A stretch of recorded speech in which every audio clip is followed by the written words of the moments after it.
I think that all of the ills of modernity are due to the degradation of tribal bonds, that it was necessary for this to happen, and that it's going to get worse, but that, like, if you want to live a happy life, you should live according to your nature. And your nature is not compatible with society. So, okay, so there's this eternal conflict between man's nature and society, since society is an artificial construct and man's nature is relatively not, right? And the cultivators, which Nietzsche goes after, they want to cultivate man and make him different from that which he is, so that he is compatible with society.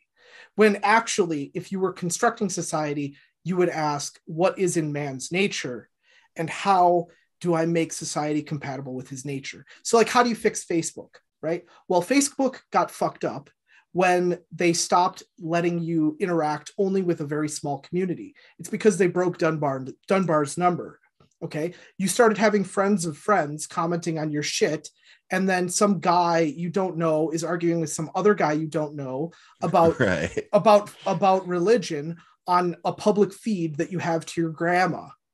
And then Right. everyone realized in that moment that Facebook is garbage, right? So, Well, I think it did more yeah, damage than that. I think the conclusion was all of us are garbage. It showed us a garbage side of humanity. But anyway, go on. Sorry. yeah, but we're not garbage. We're not garbage when we have cellular groups that Right. have tribal bonds. Where, I mean, I'm obviously advocating for communitarianism, or like whatever you want to call this stupid shit. And Communism. yeah, communism, actual communism, not like Family communism. communism. Yeah, but it, yeah. So I think any kind of technology, which, I mean, eventually we will be selected on such that we are appropriate to society. But I don't care, right? Like, yeah, I don't know. Sorry, you go on. You can respond to all my stupid garbage. No. I somehow got you to actually push back on the society point, which is good, because that makes a lot more sense to me of what you're saying, that society is artificial in terms of it surpasses Dunbar's number. But if we look at why that is, societies arise because of the power that societies have, right? That Oh yeah, these yeah. greater and greater aggregations of people were a necessary eventuality, as, what would you say? I mean, it's really a consequence of tribal warfare, right? And so what tribal warfare happens, which is always going to happen when, due to competition for Yeah, resources yeah. and genetic competition and all these things. And then what happens? You start creating these tribal confederations, both so you can be protected from the outside, but more importantly, it lessens your chance of like getting, murked by somebody just over like, uh, you know, these feuding that could happen, or Yeah, yeah. conflict, or all these Let things. me give you an example. You're Scotland and I'm England, and we're going to raid each other across this mile border. And you're going to steal my cows, and I'm going to come steal your cows. And yeah, yeah. Right. And it's like, when it's like 5 or 6 tribes doing that, it's like way better to have a confederation. But then as that process keeps going and going and going and going, then you get Ashurbanipal and Sargon of Akkad and, um, you know, all of these empires arising. And I don't think that those empires actually were against human nature, um, even though human nature was radically reshaped by it, because those were intensely and rigidly hierarchical. And it seems like that's how human beings tend to organize, when they aggregate into these giant groups. Oh, I think maybe a sorry. Let me good clarify.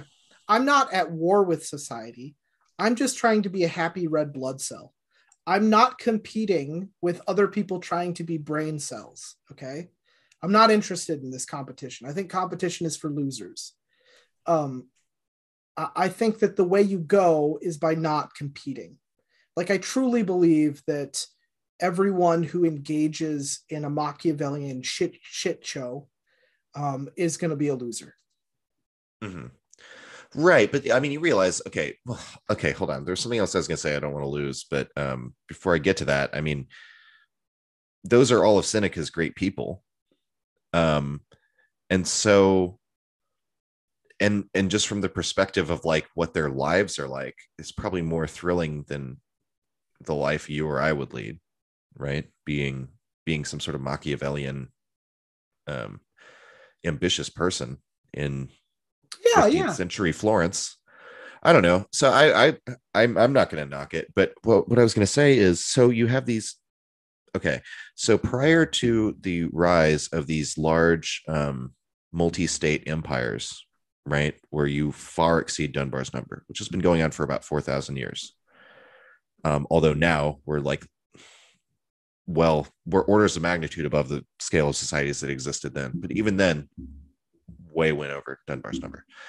Um, the way that human beings organized themselves prior to that was in these tribal, extended kin group communities, which tended to be largely, so this is, I wouldn't say egalitarian, because there were still roles based on a lot of things having to do with family, right? But there wasn't like the kind of economic inequality that we just accept as a matter of course today isn't even like conceivable in these types of societies.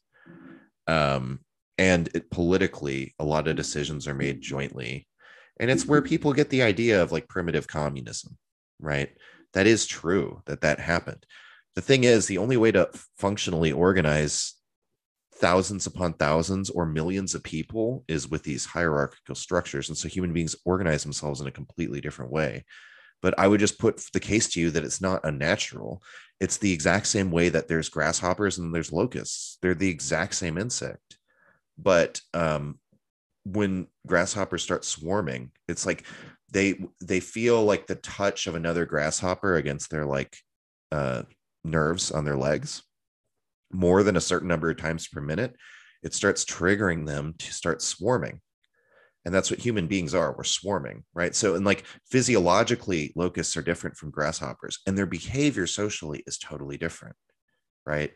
Um, and so our behavior now is totally different in the swarm of human beings. It's really, we're not a herd like Nietzsche says. And we're not like, so in our natural, he calls us a herd, and then he imagines being like a fucking beast of prey as a higher man. None of that's right.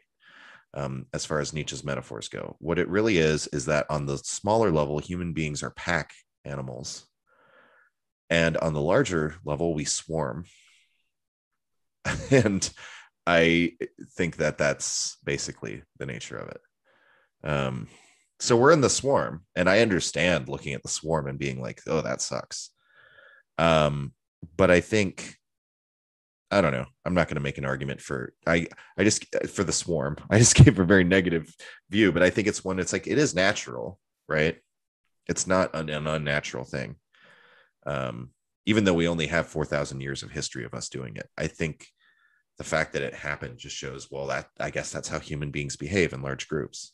I'm reminded of the quote at the end of The Prince. He uses, okay, the first line is virtu contro al furore, or I don't know how to say it correctly. But one way of translating that is furore is fury. And the translation usually is something like virtue will take up arms against the barbarian. But another way to translate that is to say virtue will take up arms against the rabble, or not the rabble, that's not the right word, but the fury of the mob, right? It's like the swarm, right? So I guess I'm reminded that we have a disagreement. I agree with Nietzsche that when we are talking about individuals who consciously have enough power to engage rationally with their own natures, then they're going to know that the irrationality of the herd is like a death machine, I guess. So, Yeah, no, sure, I agree with that. yeah. So, and I'm not saying, okay, there's a statement that I agree with, that you should be on the side of power, right? Like, I agree historically, society is that which creates technology, which is enabled by having slaves. And if you are on some level anti-society, then you are anti-power. and that you're going to lose, right? But you have to acknowledge that the only way that there are intellectuals is that there are slaves. And this is where everyone gets upset reading Nietzsche, because he's saying that some people are fit for slavery. Well, he's agreeing with this civilizational occurrence that there has to be division of labor, and that necessarily some people will be made objects, right? And even in the modern day, I think people too often think of themselves not as slaves, right? Like, I think of myself as a slave on some level because I have to work for a living, right? Yeah. I'm not part of the, I'm not even part of the professional managerial class, right? Like, Right. Me being a carpenter, like, carpenters do not make enough money for what they do. There's like not even fucking close. And they're like dead by the age of 50, right? Like, with how their bodies are destroyed. So, yeah, I guess so. My response to the world is, yeah, I guess so. Like, you see the you see the people in power as receptive to intellect, and I agree that some people in power are receptive to intellect, but I think other people are going to make that case. I don't need to make that case, right? I think they are receptive to, well, okay, I don't want to necessarily derail, because we've been going for a while already, like into, but talking about like cyclical history and stuff like that. Hey! I want to derail us. I'm not necessarily convinced. Let me say something. Kissinger did nothing wrong. Kissinger's crime was a weakness, actually. Sorry. Okay, let's get back on point. Oh, God. Thank you for listening to that clip from the Nietzsche podcast. Please like and subscribe if you like what you hear. It really helps the channel out, and I post full episodes from the podcast here, as well as a lot of other content. You can also check it out on Spotify and Anchor.